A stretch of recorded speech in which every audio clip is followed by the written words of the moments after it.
കൊല്ലം നഗരത്തിലെ മൊത്ത വ്യാപാര സ്ഥാപനത്തിൽ ഷട്ടർ പൊളിച്ച് മോഷണം നടത്തിയ പ്രതികൾ പിടിയിൽ. ഇരുവിപുരം സ്വദേശികളായ സജിൽ, അനന്തു രവി എന്നിവരാണ് കൊല്ലം ഈസ്റ്റ് പോലീസിന്റെ പിടിയിലായത്. ഏപ്രിൽ 26-നായിരുന്നു നഗരമധ്യത്തിലെ വൻ കവർച്ച. 23 ലക്ഷം രൂപയാണ് ഈ കള്ളന്മാർ കൊണ്ടുപോയത്. സംഭവശേഷം തമിഴ്നാട്ടിലേക്ക് കടന്നു കളഞ്ഞ പ്രതികൾ തിരിച്ച് വക്കീലിനെ കാണാൻ കൊല്ലത്തെത്തിയപ്പോൾ വളരെ ആസൂത്രിതമായി പോലീസ് പൊക്കുകയായി.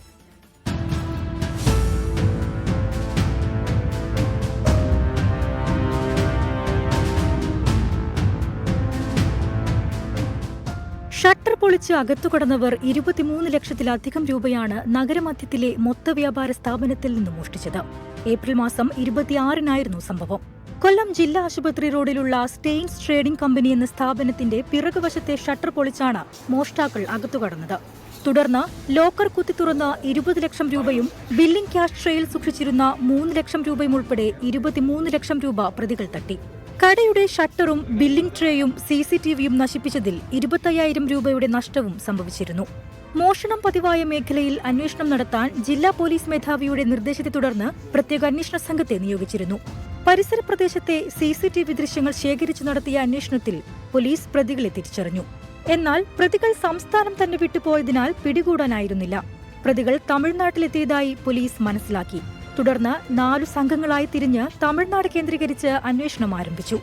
അന്വേഷണത്തിൽ പ്രതികൾ തമിഴ്നാട് കൂടംകുളത്തുള്ളതായി വിവരം ലഭിച്ചു. പോലീസ് സംഘം കൂടംകുളത്തെത്തിയെങ്കിലും അന്വേഷണ സംഘത്തെ വെട്ടിച്ച് പ്രതികൾ കടന്നുകളഞ്ഞു.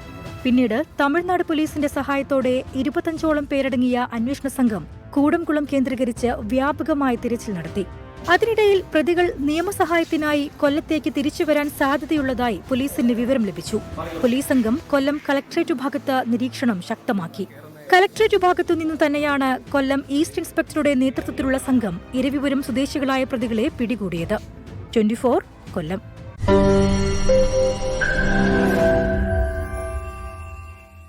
ലോകത്തെവിടെയായാലും ഏത് സമയത്തും 24 വാർത്തകളും ഓഗ്മെന്റഡ് റിയാലിറ്റി പാക്കേജുകളും എക്സ്പ്ലെയിനറുകളും വിശദമായി കാണാൻ ഞങ്ങളുടെ യൂട്യൂബ് ചാനൽ നിങ്ങൾക്ക് സബ്സ്ക്രൈബ് ചെയ്യാം.